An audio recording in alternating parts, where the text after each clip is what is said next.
తిరిగి BCN news కి స్వాగతం. ఆత్మూరు మండలం దుంపగడప గ్రామంలో వేంచేసి ఉన్న గ్రామ దేవతలు భూలక్ష్మమ్మ, వెంకమ్మ, మారెమ్మ ఆలయ వార్షికోత్సవ వేడుకలు ఘనంగా నిర్వహించారు. ఈ సందర్భంగా అమ్మవార్లకు విశేష ద్రవ్యాలతో అభిషేకాలు చేశారు. అనంతరం పూర్ణాహుతి నిర్వహించి అమ్మవార్లకు విశేష అలంకరణ చేశారు. అనంతరం నిర్వహించిన అఖండాన సమారాధనకు భక్తులు అధిక సంఖ్యలో తరలివచ్చి అమ్మవార్లను దర్శించుకుని తీర్థ ప్రసాదాలు స్వీకరించారు. ఈ కార్యక్రమంలో పిన్నమరాజు శ్రీనివాసరాజు, పిన్నమరాజు మురళీరాజు, కొట్టు ఆంజనేయులు, ముద్దే విశ్వేశ్వరరావు, కవిటపు శ్రీనివాసరావు, చేమల శ్రీనివాసరావు తదితరులు పాల్గొన్నారు.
దుంపగడ గ్రామంలో వేంచేసి ఉన్న పూలచ్చమ్మ, మారెమ్మ, వెంకమ్మ దేవతల 4వ వార్షికోత్సవ కార్యక్రమం దుంపగడపలో అంగరంగ వైభవంగా జరుగుతున్నది.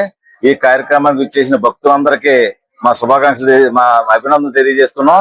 ప్రతి సంవత్సరం దిగ్విజయంగా పూర్తయి గ్రామంలో అందరూ సుఖ సంతోషాలతోటి, పాడి పంటలతోటి సుభిక్షంగా ఈ గ్రామం ఉండాలని మనసా వాచ దేవతను కోరుకుంటూ మా ఆడపడుచుల్ని వచ్చిన వాళ్ళందరికీ కృతజ్ఞతలు తెలియజేస్తాం. ఈ వార్షికోత్సవం ఆగస్టు 21వ తారీఖునే ప్రతి సంవత్సరం కూడా ఆగస్టు 21న జరుపుకోవాలని మా కమిటీ మెంబర్స్ గ్రామం అంతా కూడా ఒక నిర్ణయానికి వచ్చాం. ప్రతి సంవత్సరం కూడా ఇదే రకంగా జరుగుద్ది. అన్న సమారాధన కూడా జరుగుతుంది. ఎంతో విశిష్టత గల దేవతల సమూహం ఈ మా గ్రామానికి కాచి కాపాడతారని చెప్పి కోరుకుంటూ ఈ దేవాలయం పునర్నిర్మాణం జరిగిన తర్వాత ప్రతి ఆగస్టు 21వ తేదీ వార్షికోత్సవంగా జరుపుకోవటం మా కమిటీ వారు నిర్ణయించటం, దానికి గ్రామస్తులందరూ కూడా సహకరించి ఇంతమంది భక్తులు ఈ దేవాలయానికి రావటం అన్నది నిజంగా చాలా ఆశ్చర్యకరమైన విషయం. ఎందుకంటే గతంలో ఈ ఆనవాయితీ లేదు, కానీ ఈ దేవాలయాలు నిర్మించిన తర్వాత గ్రామస్తులందరూ కులాల మతాలకు అతీతంగా ఈ కార్యక్రమానికి హాజరై ఈ కార్యక్రమం జయప్రదం చేయడానికి అందరూ సహకరించినందుకు, ఈ దేవాలయం నిర్మాణానికి గాని ఈ కార్యక్రమాలకు గాని మాకు కమిటీకి వెన్నంటూ ఉండే శ్రీనివాసరాజు, మురళీరాజు గారు, రంగరాజు గారు ఎప్పుడు ఏది కావాల్సి వచ్చినా మరి వీరంతా కూడా మాకు ఆర్థిక సహకారం గాని మాకు అన్ని రకాలుగా సహకారాలు అందిస్తున్నందుకు ముందుగా ఈ దేవాలయాలు కూడా పిన్నమరాజు వారు పూర్వం వీరు తాతల ముందు వారు నిర్మించినవి అవటం అయినా సరే వారు అప్పటి నుంచి కూడా ఇప్పటికీ అదే ఆనవాయితీని కొనసాగిస్తూ ఈ గ్రామ దేవతలకి ఇన్ని రకాలుగా కమిటీకి సహకరిస్తున్నందుకు ముఖ్యంగా వారి కుటుంబీకులకి, గ్రామంలో సహాయ సహకారాలు అందిస్తున్న గ్రామస్తులకి ఈ ఆనవాయితీని ఇలాగే కొనసాగించి ప్రతి ఆగస్టు 21ని ఈ కార్యక్రమం జరుపుకుందామని మనసా వాస మిమ్మల్ని అందరినీ కోరుకుంటూ మనసులో మెదిలే భావాలను కళాత్మక రూపంలో వర్ణించేదే కవిత అని సమస్త మానవాళి అంగీకరించిన గొప్ప పద్ధతుల్లో కవిత్వం ఒకటని సాహితీవేత్తలు, రచయితలు కరిగొట్ల గోపాల శర్మ, డాక్టర్ ఎస్ సత్యనారాయణరాజు అన్నారు. భీమవరం వెంకటరామ థియేటర్ ప్రాంగణంలో శ్రీ విజ్ఞాన వేదిక ఆధ్వర్యంలో శుక్రవారం కవితా దినోత్సవాన్ని నిర్వహించారు. ఈ సందర్భంగా వారు మాట్లాడుతూ సరిహద్దులు, సాంస్కృతిక భేదాలను అనుసంధానించడానికి కవిత్వం ఒక గొప్ప సాధనమని, అంతరించిపోతున్న భాషలు, అందులోని పదాలను వెలికితీసి వాటిని భవిష్యత్ తరానికి సురక్షితంగా అందించేదే కవిత అని అన్నారు. కన్వీనర్ చెరుకోట రంగసాయి, చైతన్య భారతి నాటక పరిషత్ సభ్యులు బట్టిప్రోలు శ్రీనివాసరావు మాట్లాడుతూ మనలో ఉన్న భావాలను వ్యక్తం చేస్తే కవిత్వం పుడుతుందని, అక్షర జ్ఞానం, అనుభవాల ఆధారంగా కవిత్వం పుడుతుందని అన్నారు. ఈ కార్యక్రమంలో పి రాజాబాబు, విజ్రోతి రాఘవులు, టీవీవి ప్రసాద్, పుప్పల శేషు తదితరులు పాల్గొన్నారు. అందరికీ ప్రపంచ కవితా దినోత్సవ శుభాకాంక్షలు. మానవుడి యొక్క తన అభిప్రాయాల్ని కవిత ద్వారా వెల్లడించడం అనేది అర్వాచీనంగా వస్తున్నటువంటి సంస్కృతి. మరి ఈ కవిత ద్వారా ఎన్నో ఉద్యమాల్లో కూడా ఈ కవిత్వం ఎంతో ప్రముఖ పాత్ర వహించింది. శ్రీశ్రీకాంత కాదేది కవిత అనర్థం, అవునవును శిల్పం అనర్థం, ఉండాలి కవిత వేసం కాంతిపోయి అవసరం దేశం ఉన్నారు ఆయన. యజ్జస్తి రాజ్యానిక్యం, కవిత యజ్జస్తి రాజ్యానిక్యం, కవిత్వం ఉంటే రాజ్యం కూడా అక్కడ ఉన్నారు. మన గురు జాషువా గారు కూడా రాజు కత్తి రక్తము వర్షించు సుకవి చేతి కలం సుద్దలుకొని ఆతడేలగలు యావత్ ప్రపంచము ఈతడేలగలు ఇహం పరము అన్నారు. కవి యొక్క రాజు ఒక కత్తితో రక్తాన్ని వర్షింపజేస్తాడు, ప్రపంచాన్ని ఏలగలుగుతాడు, తన కలమ ద్వారా శుద్ధులు కురిపిస్తాడు, ఇహముని పరముని ఏలగలుగుతాడని అద్భుతంగా వర్ణించాడు. అటువంటి కవితా దినోత్సవంలో ఇందులో వచన కవిత్వాలు, పద్య కవిత్వాలు, గద్య కవిత్వాలు, చెంపు కవిత్వాలు అనేక రకాలు ఉన్నాయి. ఆ వచన గేయాల్లో వచన కవిత్వాల్లో కూడా చాలా చిన్న చిన్న కవిత్వాలు, మినీ కవిత్వాలు కూడా, హైకూలు, నానీలు ఇలాంటివి ఎన్నో కూడా ప్రసిద్ధికి ఎక్కాయి. వాక్యం రసాత్మకం కావ్యం ఉన్నట్లుగా ఒక వాక్యమే అయినప్పుడు కావ్యంగా రూపొందుతుందని లాక్షణికులు చెప్పడం జరిగింది. ఈ సందర్భంగా శ్రీ విజ్ఞాన వేదిక ఆధ్వర్యంలో ఈ ప్రపంచ కవితా దినోత్సవం జరుపుకోవడం. 27వ తేదీ కవుల దినోత్సవం. కవి ఎవరు?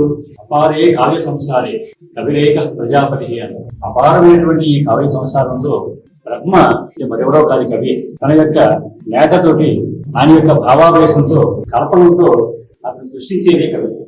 ఈ కవిత్వం ప్రజల్లో అలౌకికమైనటువంటి ఆనందాన్ని కలిగిస్తుంది. అటువంటి కవిత్వం ద్వారానే భాషలు నిలబడుతున్నాయి. కవిత్రయం నుంచి నేటి కవుడు గురజాడ, రవిపూడి ప్రజలందరికీ కూడా ప్రపంచ కవితా దినోత్సవ శుభాకాంక్షలు. సీనియర్ సిటిజన్స్ యొక్క దినోత్సవ శుభాకాంక్షలు తెలియజేస్తున్నాను. రవిగాంచని చోట కవిగాంచని. కవి అన్ని ప్రాంతంలో ప్రజలు ఉత్తేజపరచడానికి, స్వాతంత్ర్య సమరమైన రాష్ట్ర సమస్య ఏదైనా కవులు ప్రజలను ఉత్తేజపరిచి ప్రజలపై విజయాలు చేకూర్చిన వారు. ఈ సందర్భంగా మెగాస్టార్ పద్మభూషణ్ డాక్టర్ చిరంజీవి పుట్టినరోజు వేడుకలు మెగా యూత్ ఫోర్స్ ఉమ్మడి పశ్చిమ గోదావరి జిల్లా కన్వీనర్ వలవల ఫణికుమార్ ఆధ్వర్యంలో శుక్రవారం సేవా కార్యక్రమాలు నిర్వహించారు. భీమవరం తాడేరు రోడ్లోని ఇందిరమ్మ కాలనీకి చెందిన తల్లి తండ్రి లేని అనాథ పిల్లలకు 6 నెలలకు సరిపడా నిత్యావసర సరుకులు 2 బస్తాల బియ్యం అందించే కార్యక్రమాన్ని నిర్వహించారు. ఈ కార్యక్రమంలో పాల్గొన్న సంఘ సేవకులు అల్లు శ్రీనివాస్ మాట్లాడుతూ భీమవరం తాడేరు రోడ్లోని ఇందిరమ్మ కాలనీకి చెందిన వామన విష్ణుప్రియ మధుశ్రీలకు గతంలో తల్లి అనారోగ్యంతో మరణించిందని, కొద్ది రోజుల క్రితమే తండ్రి మతిస్థిమితం లేక ఇంటి నుంచి వెళ్లిపోవడంతో పిల్లలు అనాథలుగా మిగిలిపోయారని, వారి పరిస్థితిని జిల్లా mega youth force convener Valavala Phanikumar కు తెలియజేయడంతో మెగాస్టార్ చిరంజీవి పుట్టినరోజు వేడుకల సందర్భంగా 6 నెలలకు సరిపడా నిత్యావసర సరుకులు 2 బస్తాల బియ్యం అందించారని తెలియజేశారు. నిర్వాహకులు ఫణికుమార్ మాట్లాడుతూ భవిష్యత్తులో మెగా యూత్ ఫోర్స్ ద్వారా మరిన్ని సేవా కార్యక్రమాలు నిర్వహిస్తామని తెలియజేశారు. ఈ కార్యక్రమంలో టౌన్ యూత్ ఫోర్స్ కన్వీనర్ బండి తరుణ్, ఉపాధ్యక్షులు దొడ్డా సురేష్, కో కన్వీనర్లు తోట నిఖిత సాయి, చిటిపోయిన దీపక్, బర్మా లోకేష్, పుప్పాల జనార్దన్, ఎరంశెట్టి శ్రీనివాస్ తదితరులు పాల్గొన్నారు. చిరంజీవి గారి పుట్టినరోజు సందర్భంగా అల్లు సీని గారి సూచనల మేరకు లాస్ట్ టైం అంటే ఇలాంటి చాలా కార్యక్రమాలు చేస్తారు ఆయన. ఫస్ట్ మాకు లాస్ట్ టైం మేము బ్లడ్ బ్యాంక్ దగ్గర హైదరాబాద్ వెళ్ళి మాకు ఈ పదవి చేపట్టగానే ఇలా మంచి కార్యక్రమం ఏదైనా చేయాలి, ఎందుకంటే బాస్ దగ్గర నుంచే మాకు ఈ కార్యక్రమాలు అలవాటు అయినాయి. మెగాస్టార్ చిరంజీవి గారు ఫస్ట్ నుంచి బ్లడ్ బ్యాంక్, రక్తదానం, మన కరోనా టైంలో కూడా చాలా సేవా కార్యక్రమాలు చేశారు. అలా సినీ ఇండస్ట్రీలో చాలా మంది చేశారు. అలాగే ఆయన అలవాట్లు మేము కూడా అలవాట్లు చేసుకున్నాం. అలాగే మన అల్లు సీని గారు ఇలాంటి చాలా కార్యక్రమాలు ఇప్పటి నుంచి కాదు, నేను గత 15 సంవత్సరాల నుంచి వస్తున్నాను. ఆయన అయితే కరెక్ట్గా అన్ని నిజాయితీగా అన్ని కరెక్ట్గా వెళ్తాయని ఆయన సంప్రదించడం జరిగింది. ఆయన అడగగానే ఇలా చేస్తానని మాట ఇచ్చాం. అలాగే ముందుగా ఇలాంటి కార్యక్రమాలు ఎక్కువ చేస్తాం. అలాగే చిరంజీవి గారి పుట్టినరోజు సందర్భంగా చేయటం మాకు గర్వకారణంగా ఉంది. పిల్లలకి ఇద్దరికి, విష్ణుప్రియ అండ్ అక్క చెల్లెలు ఇద్దరికి మాకు సంపూర్ణ సహకారం అందిస్తామని, ముందు ఇంకా లాస్ట్ టైం ఇంకేదో చెప్పారు, అదే గ్యాస్ కూడా లేదన్నారు, అది కూడా త్వరలో అందుబాటు చేస్తామని కోరుకుంటాం. పుట్టినరోజు సందర్భంగా 6 నెలలకి సరిపడే సరుకులు అనాథ పిల్లలకి అందజేయడం జరిగింది. మరిన్ని కార్యక్రమాలతో ముందుగా మెగాస్టార్ చిరంజీవి గారి పుట్టినరోజు వేడుకల సందర్భంగా భీమవరం పట్టణంలో మెగా యూత్ ఫోర్స్ ఉమ్మడి పశ్చిమ గోదావరి జిల్లా కన్వీనర్ అయినటువంటి Valavala Phanikumar, youth force town committee వాళ్ళ ఆధ్వర్యంలో ఈరోజు సేవా కార్యక్రమంలో భాగంగా భీమవరం తాడేరు రోడ్డు ఇందిరమ్మ కాలనీలో ఉన్నటువంటి మధుప్రియ, విష్ణుప్రియ మరి వీరిద్దరూ కూడా గతంలో 2-3 సంవత్సరాల క్రితం తల్లి కాలం చేయడం జరిగింది. తర్వాత రీసెంట్గా 2 నెలల క్రితంలో తండ్రి కూడా మతి స్థిమితంలాగా ఎటో వెళ్ళిపోవడం జరిగింది. వీరిద్దరూ కూడా అనాథలుగా మిగిలారు. ఈ పక్కన ఉన్నటువంటి తోటి కుటుంబాల వారు వారికి ఏదైనా సాయం చేయండి, చాలా ఇబ్బంది పడుతున్నారు. అయితే వీళ్ళు పిఎస్ఎం గర్ల్ హై స్కూల్లో 7th క్లాస్ ఒకరు 9th క్లాస్ ఒకరు చదువుకుంటున్నారు. వాళ్ళకి ఒక తాత ఉన్నాడు. వాళ్ళకి కనీసం తినడానికి ఏది కూడా దొరికే పరిస్థితి లేదు. మరి ఈ విషయాన్ని మెగా యూత్ ఫోర్స్ ఉమ్మడి పశ్చిమ గోదావరి జిల్లా కన్వీనర్ అయినటువంటి వలవల ఫణికుమార్ గారికి తెలియజేశాం. చిరంజీవి గారి పుట్టినరోజు సందర్భంగా ఈ సేవా కార్యక్రమంలో భాగంగా వీరికి 6 నెలలకు సరిపడేటువంటి బియ్యం, నిత్యావసర సరుకులు సంపూర్ణంగా వాళ్ళకి ఏది అవసరం అది కనుక్కుని మరి అన్నీ కూడా వారికి అందించడం జరుగుతుంది. అలాగే పట్టణంలో ఉన్నటువంటి దాతలు కానీ ఎవరైనా ఉంటే వీళ్ళకి సహకారం, ఎందుకంటే వీడు ఆడపిల్లలు, రెండోది ఎడ్యుకేషన్ చదువుకుంటున్నారు, మంచి చదువుకుంటున్నారు. మరి మధ్యాహ్నం భోజనం మధ్యాహ్నం అక్కడ తింటున్నారు. మరి వాళ్ళకి ఏ ఆసరా కూడా లేదు. ఇటువంటి అనాథ పిల్లలకి సేవా కార్యక్రమంకి సహకరించి మరి వాళ్ళకి ఒక ఆధారం చూపించినటువంటి ఫణికుమార్ గారు వారి బృందానికి, యూత్ ఫోర్స్ బృందాన్ని అందరికీ కూడా ప్రత్యేకమైన ధన్యవాదాలు తెలియజేస్తూ, రాబోయే రోజుల్లో వలవల ఫణికుమార్ గారు మెగా యూత్ ఫోర్స్ తరఫున అనేక సేవా కార్యక్రమాలు చేసి ఏ ఆధారం లేని వారికి కొంత సహాయ సహకారాలు అందించాలని చెప్పేసి వారిని ప్రత్యేకంగా వారికి ధన్యవాదాలు. శ్రావణ శుక్రవారం వరలక్ష్మి వ్రతం సందర్భంగా భీమవరం మెంటైన వారి తోటలోని శ్రీ బాల త్రిపుర సుందరి అమ్మవారికి ప్రత్యేక పూజలు నిర్వహించి తమలపాకుల దండలతో అలంకరణ చేశారు. ఆలయ అభివృద్ధి కమిటీ పర్యవేక్షణలో ఆలయ అర్చకులు కొమ్ము శ్రీనివాస్ ఆధ్వర్యంలో అమ్మవారికి పంచామృతాలతో అభిషేకాలు, లలిత సహస్రనామ కుంకుమార్చన నిర్వహించారు. పట్టణానికి చెందిన అల్లూరి నరసింహారాజు దంపతులు, అల్లూరి కృష్ణ చైతన్య వర్మ దంపతుల సహకారంతో ఈ కార్యక్రమాలు జరిగాయి. అధిక సంఖ్యలో భక్తులు అమ్మవారిని దర్శించుకున్నారు. కమిటీ సభ్యులు ఏర్పాట్లను పర్యవేక్షించారు.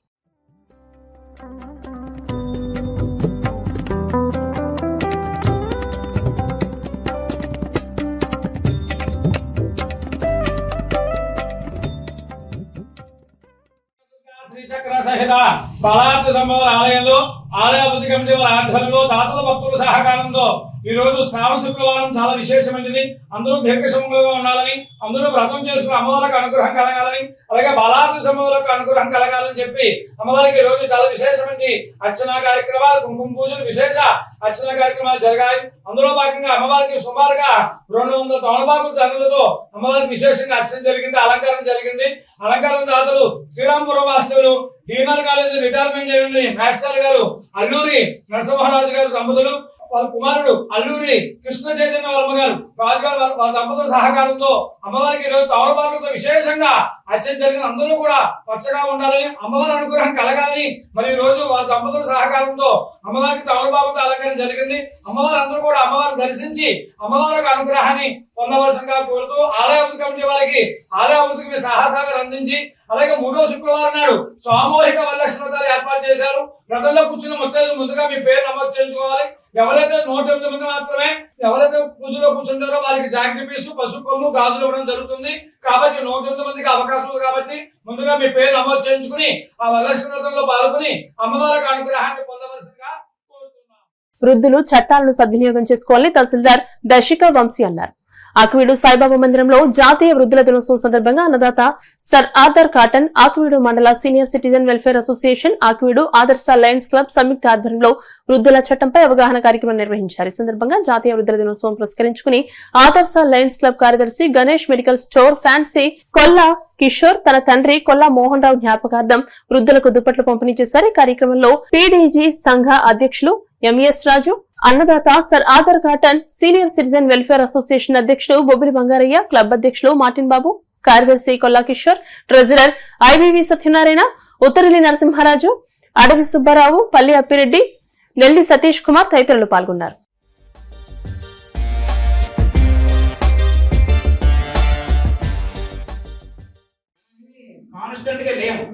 భూమి ఆకాశంలో తిరుగుతోంది. మీ అందరికీ తెలుసా? ఈ భూమి మనది, యాత్ర మనది, ఇక్కడ ఉన్న ఎల్పిఎం నెంబర్, ఇక్కడ సర్వే నెంబర్ ఇవన్నీ మేము కొలుస్తాం కదా.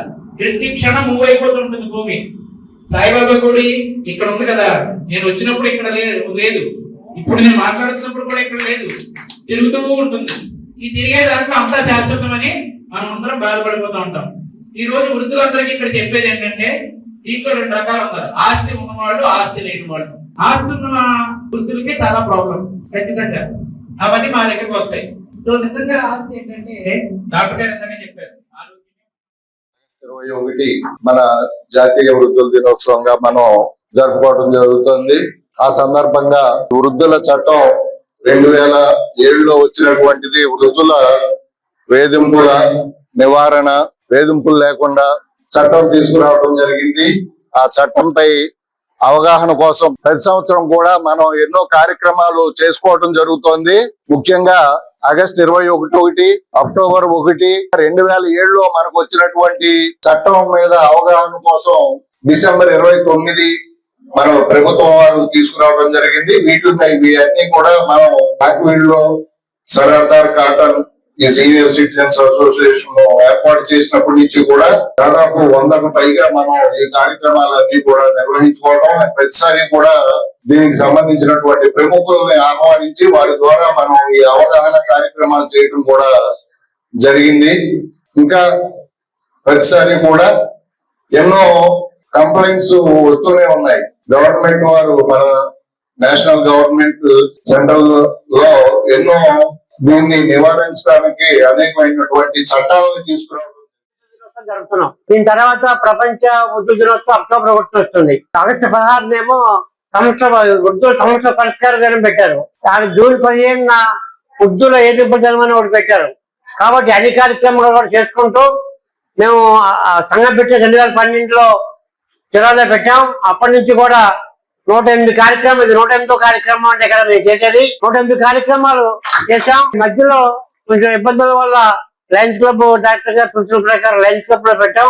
మళ్ళీ వాళ్ళు స్కీమ్ మారి పోలెట్ సీన్ గారు ఇక్కడ పెట్టుకోమని ఆయన పాపం మాకు అండ ఇవ్వడం జరిగింది. అదే ఇవాళ కార్యక్రమం జరిగింది, 108వ కార్యక్రమం. మరి ఈ కార్యక్రమానికి మన డాక్టర్ గారు చెప్పినట్టుగా గణేష్ మెడికల్ స్టోర్ అయిన కిషోర్ గారు ముందుకొచ్చి పాపం ఆయనే అన్ని పూసుకుని చేసి 100 దుప్పట్లు తెప్పించి ఇక్కడ ఇవ్వడానికి ముందుకు వచ్చారు. చాలా సంతోషం. ఇప్పుడు వరకు కూడా మేము సంఘం పెట్టిన తర్వాత డాక్టర్ గారి యొక్క సహకారంతో 8500 దుప్పట్లు ఇచ్చామండి. 8500 దుప్పట్లు ఇచ్చాం, 6000 చీరలు ఇచ్చాం, 12 సార్లు పంచాయతీ కార్మికులకు యూనిఫార్మ్ ఇచ్చాం. ఇక లేడీస్ కి అయితే 10 సార్లు దాకా ఇచ్చాం పంచాయతీ కార్మికులకి.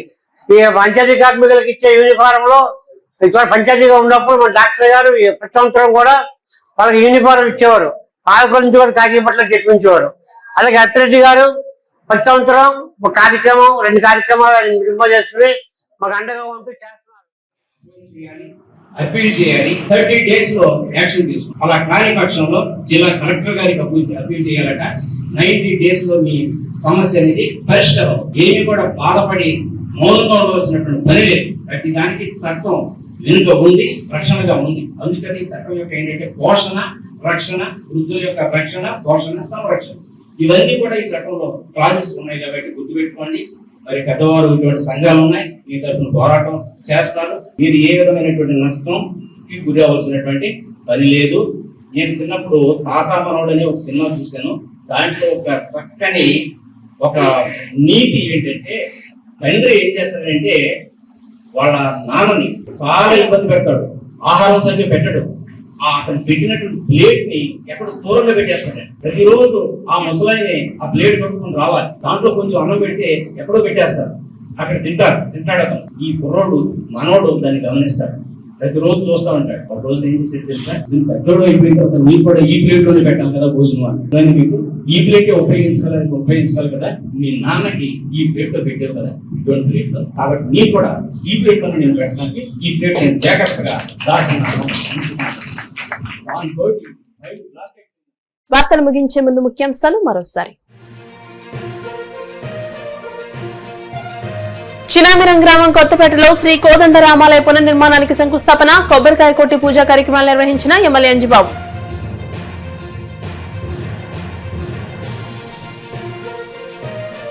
వరలక్ష్మి వ్రతం సందర్భంగా భీమవరం శ్రీ మౌళ్ళమ్మ అమ్మవారి దేవస్థానంలో ప్రత్యేక పూజలు, భక్తుల సహకారంతో 4 లక్షల గాజులతో అమ్మవారికి విశేష అలంకరణ.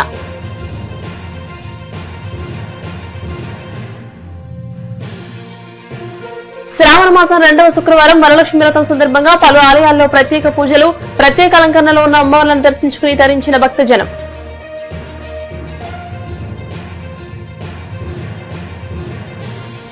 భీమవరం జేపీ రోడ్ లో ది గోదావరి స్టోరీస్ నూతన రెస్టారెంట్ ప్రారంభం. ముఖ్య అతిథులుగా పాల్గొని ప్రారంభించిన కేంద్ర మంత్రి భూపతిరాజు శ్రీనివాస్ వర్మ, ఎమ్మెల్యే అంజిబాబు, జనసేన జిల్లా అధ్యక్షుడు చిన్నబాబు. ఈ వార్తలు ఇంతటితో సమాప్తం. మరిన్ని వార్తల కోసం BCN digital YouTube channel, Facebook page ని ఫాలో అవ్వండి. అప్డేటెడ్ వార్తల కోసం ప్లీజ్ సబ్స్క్రైబ్.